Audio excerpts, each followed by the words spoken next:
Bismillahirrahmanirrahim. Assalamualaikum and hi everyone. My name is SYAKIRIN HALIM.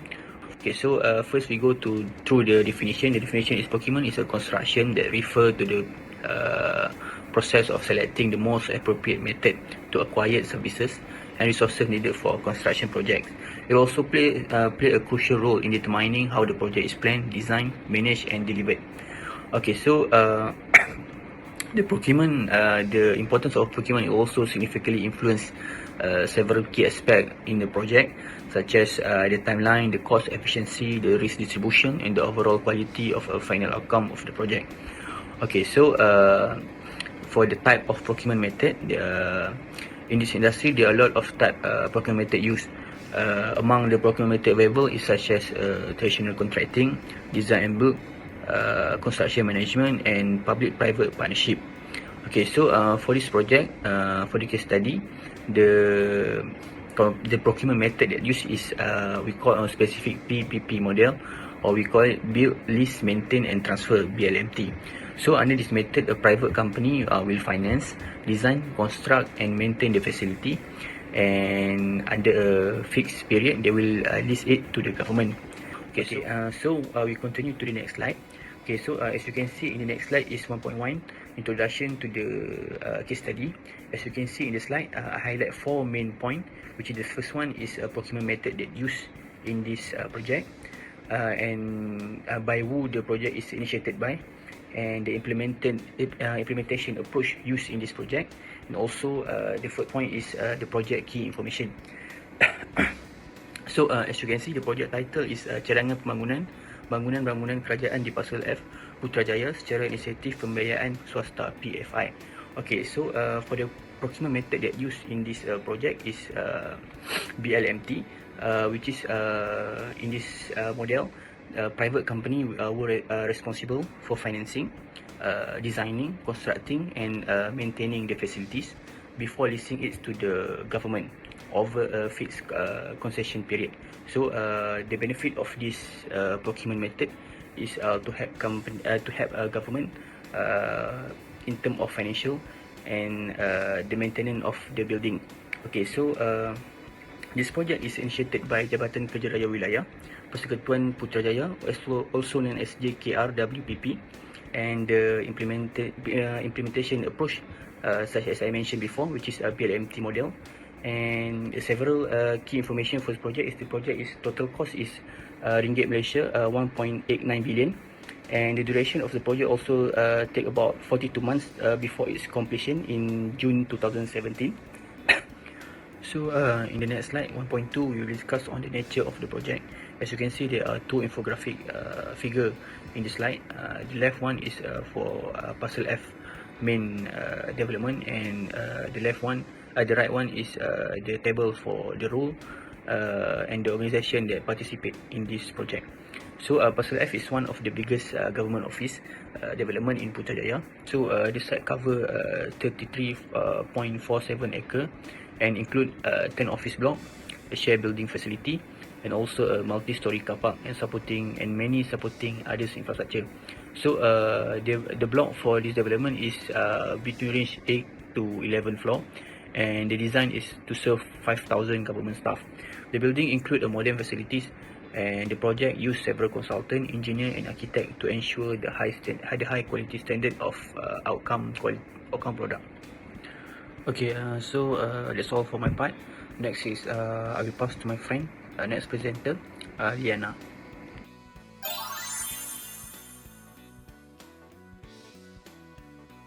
So thank you, Shakirin, for that informational introduction of our project.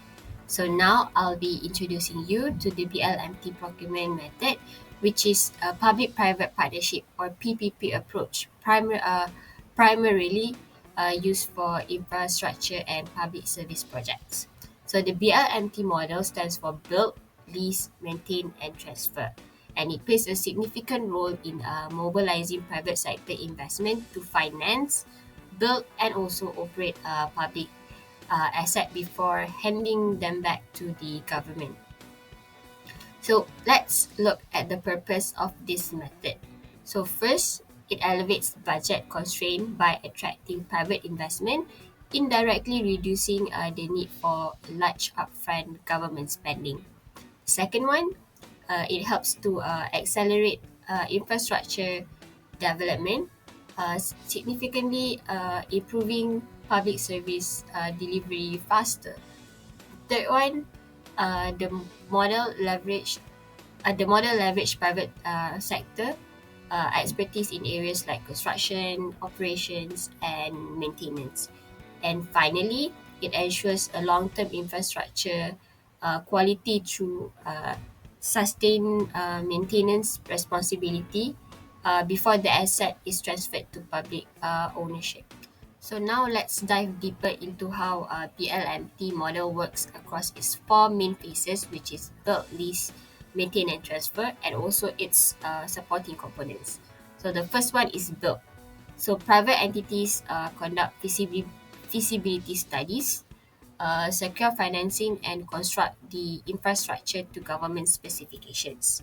So the goal here is to deliver a ready-to-use functional facility that meets the public requirement. So the second one is lease. So once completed, the government leases the facility. So lease payment allows the private sector to recover the investment without the government having to purchase it outright. So the third one, maintain. During the lease period, private partner is responsible for all routine and preventive maintenance, ensuring the asset remains operational and safe. So this help minimize the deterioration and ensure service quality. So T, transfer. At the end of the lease, the asset is transferred back to the public sector, usually at little or no cost after final inspection and approval. So in addition to these four phases, the BLMT model involves several key supporting components, which is the first one is contractual agreement, where it defines the performance standards, uh, penalties for non-compliance and transfer conditions. Second one is risk allocation, where construction risk typically lies with the private sector, while demand and political risk may be shared. So third one is payment mechanism. So it could be fixed lease payment, user-based revenue, or hybrid models. So all these components are designed to align incentive and deliver high-quality infrastructure with optimal public-private collaboration. Lastly, let's take a look at the contractual structure and key player in our BLMT project. So firstly, the government client, in our case, the Prime Minister Department GPM initiates journey, and then a private entity, which is Putrajaya Holding, drives the project through a special purpose vehicle SPV. Here is Putrajaya Bina Sdn Bhd.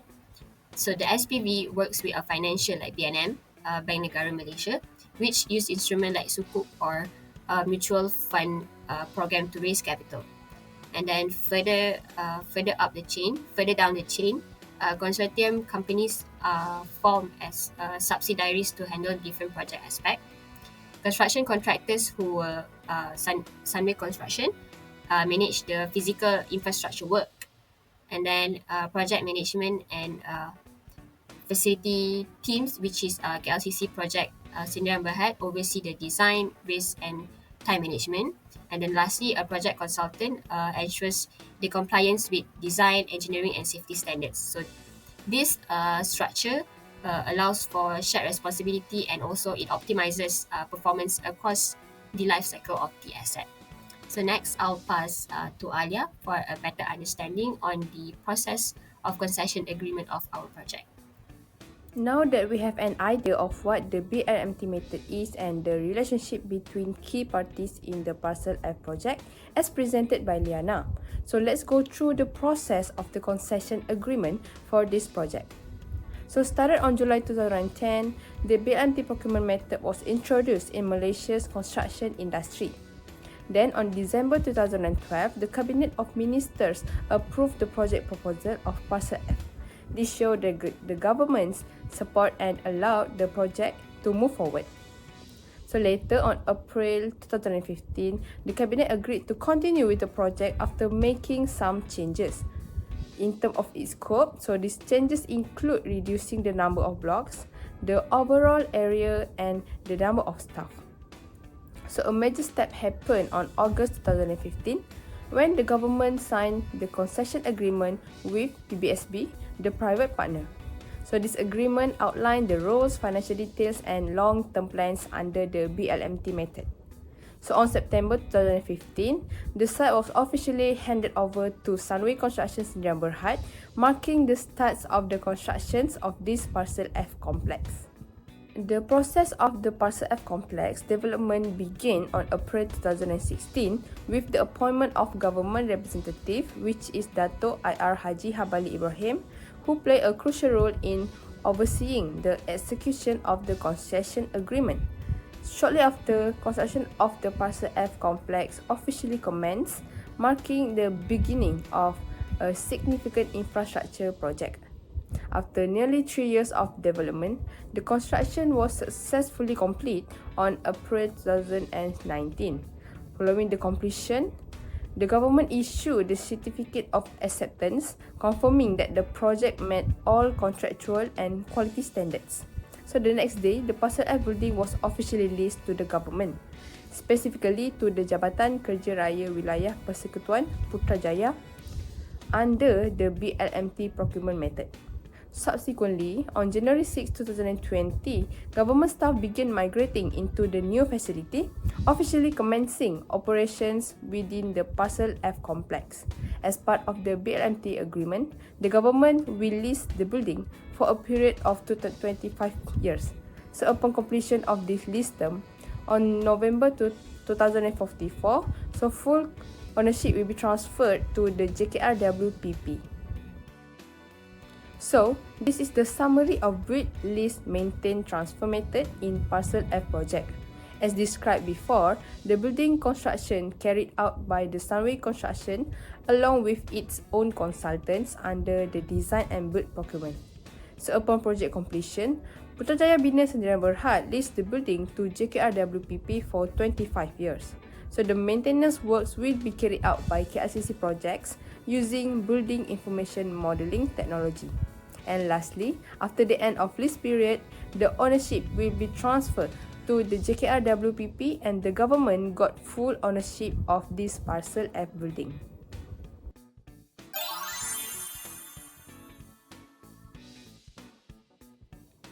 The selection of the BLMT method for the Parcel F complex was driven by several strategic criteria that ensured effective project delivery and long-term sustainability. So time was a critical factor as it enables seamless coordination between the phases of construction, leasing, maintenance and transfer of full ownership to the government. Flexibility was another important consideration. Despite slight changes during execution, the project remained on track due to efficiency and innovative capabilities of the private parties, which is the PBSB. So in terms of risk and responsibility, the BLMT model allowed for risk transfer to the private sector entity. This reduced the potential for delays and managing the complexity of integrating innovative technologies. So certainty of cost and price competition was also ensured, as JKRWPP could assess the project's financial viability more effectively, while PBSB provide clearer financial planning and operational strategies. So this approach emphasized long-term value and private sector innovation. So lastly, complexity and quality played a key role in justifying the method. So the Parcel F complex included the intricate design of traditional songket motif, integration of building information modeling, and also the construction of a large number of building blocks. So the BLMT method encouraged PBSB to deliver high-quality public infrastructure. So why this project choose BLMT method instead of other procurements such as traditional method, design and build or management contracting? So a detailed explanation will be discussed next by Shazrin. Thank you, Alia, for explaining about criteria of BMLT method selection in Parcel F complex. I will explain about budgetary constraint and limited capital. Government often face budgetary constraint and limited capital, which make it difficult to fund large infrastructure projects upfront. This challenge can delay essential public service and infrastructure development. The Boot Lease Transfer or BLT model offer an effective solution by allowing private partners to finance the construction initially. Instead of paying a large sum upfront, the government repay the investment gradually through lease payment over time. This approach minimizes upfront costs, helping government manage their cash flow more effectively without compromising other budget priorities. Moreover, the BLT model spread the financial burden by aligning payment with the asset useful life and government budget cycle, rather than requiring a lump sum investment. This financial method enables urgent infrastructure projects to proceed without waiting for full capital allocation, increasing timely delivery of key public services like hospital, school, and roads. By distributing financial responsibility over time, the BLT model allows reduced fiscal risk and ease pressure on government budget and debt level in a short term. Overall, BLT support public service delivery even under tight fiscal condition, making a sustainable and practical approach for government facing budget limitations. Okay, I will explain about justification this project for using BLT. First of all, one of the key reasons is limited government capital. At the time this project was proposed, the government faced budget constraints and could not afford to fund the entire development upfront. The BLT model allowed the private sector to finance and construct the building while the government pay over the time through a lease. This spread the financial burden and enabled the project to proceed without delaying it for budgetary approval. This approach is consistent with accommodation of the ASEAN Development Bank 2008 PPP handbook. Second, BLT offer deferred payment, meaning the government can occupy and use the building while paying lease charges, lease change throughout the lease period. This flexibility was crucial for large-scale multi-building development like Parcel F.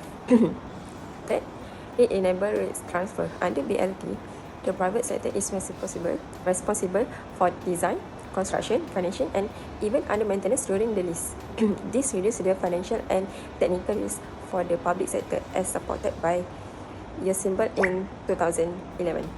Lastly, BLT promotes life cycle efficiency, since the private sector partner is responsible for long-term maintenance during the lease period.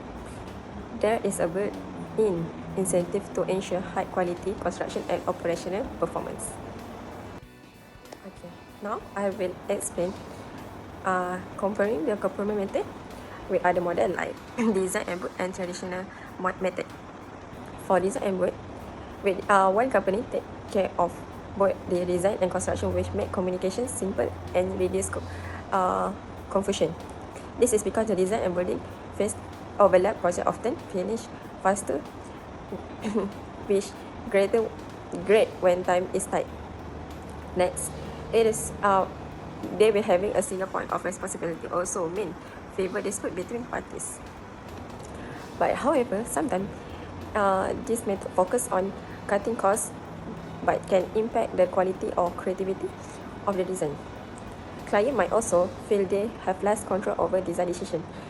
Finally, since the only companies offering both service can be it, might reduce competition and increase costs. Okay, I will explain about traditional procurement, which is design build. This method separate design and construction into different contracts, which allowing specialists to focus on each phase. This is because this design is fully completed before construction start. Budget and project scope tend to be clearer. This This method, having multiple construction bid on the construction often have lower costs. But since construction can start until design finish, the process take longer. Also, less collaboration early can mean missed chance for innovation or saving. And if changes come out during construction, they can be expensive and cost delay. In conclusion, the BLD model was selected for Parcel F because it is effectively address both financial constraint and project delivery tasks.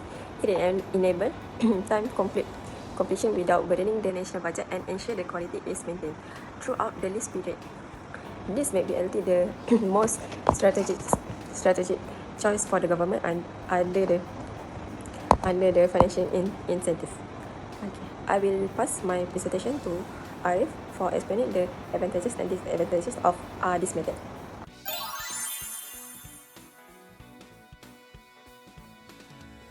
Thank you to SHAZRIN for the presenting on the justification of the BLMT procurement in the case study. So right now I will be present on the advantages and disadvantages of the BLMT procurement itself. So the first point of the advantage is can reduce the government spending on the construction. The second one is the less risk taken for the government. The third one is the flexibility for private sector. And the fourth one is it can enhance project completion. For the disadvantages, the first one is the lease cost may higher than the construction cost. The second one is the rigid contract risk. The third one is the minimal public authority during lease phase. And number 4 is complicated legal structuring. Okay, for the second one is the advantages and disadvantages of the case study, which is the Parcel F complex. Okay, for this one, I will be presenting on the 4 points, which is the 2 points is the advantages and also the other part is the disadvantages. Okay, for the advantages, number 1 is the flexibility for PBSB. Okay, this one just like how my friend present before. Flexibility for PBSB, which means that the PBSB are given flexibility to design, construct and maintenance work. Okay, but actually they don't do this job. Instead, they appointed some parties to do this job. Okay, for the second one, the disadvantage is the risk of burst of lease caused by JKR WPP. Okay, for this one, just like SYAKIRIN already mentioned, JKR WPP, or we say in short is JKR, is the government, or we can say is the client of this project.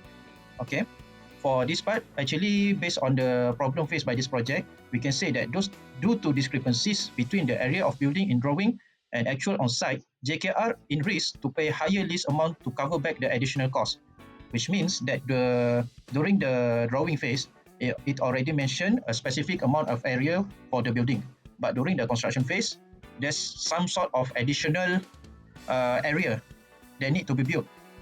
So which means that when we say the additional area, which also means the additional cost that need to be burdened by the PBSB. Okay. So the good thing is about this matter, JKR already replied to the PBSB. They said that they will be not involved in this issue because JKR only lease the project, and also the burden have fully responsible by the PBSB. So which means that if there any cost burst, PBSB need to be taken responsibility about this matter. Okay, for the second one is the project completion just slight delay from the initial date, which means that the project completed with COA on 25th November 2019, which is just 2 days late than the date needed to complete around 23 November 2019. So based on this, we can say that actually the project is just not really delay late than usual, and also the loss is not really much compared to delay around months or maybe years, which is a good thing. And also the second disadvantage is rigid contract problem faced by PBSB on achieving the CVA. Okay, CVA is the certificate of availability, which means that in order to get this certificate, the building have to achieve the gold rating in GBI. GBI stands for Green Building Index. So in this case, PBSB failed to achieve gold rating in GBI. Thus, they failed to achieve the CVA. However, there is still no penalty imposed by JKR to PMSB. So, every party already mentioned by Kirin on who is the client, who is the single private entity and so on. So right now I will present on the benefit for every party get in this procurement.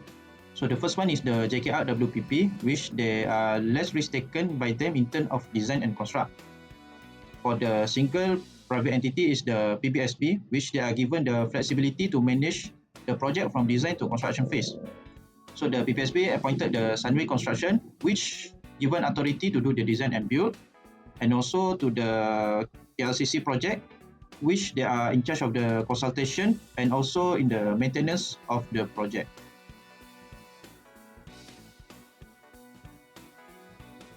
So, all in all, based on this presentation, we conclude that there are 4 main points. The first one is the public sector owns the building until the lease period ends, which means that in this case, the case study, the PBSB owns the building until the lease period ends. As we can see here, after the project completed, the single private entity will own the project and lease to government at certain period. Then after lease period ends, public sector transfer building ownership to the government. The second one is the private sector involved in build and maintain. As we mentioned before, the Sunway Construction and the KLCC project Sdn Bhd are involved in the build and maintain of the building. And the third one, this procurement is suitable for large-scale project, just like the Parcel F complex. Large project require big maintenance scale, which is suitable for a different party in charge instead of the main contractor itself to focus on the construction process only. And the final one is the choice for flexibility in many aspects. As we mentioned before, BLMT gives flexibility to the private sector. The private sector get the most flexibility without the interference from the government, especially in design until the completion of project. So that's all from us. Thank you.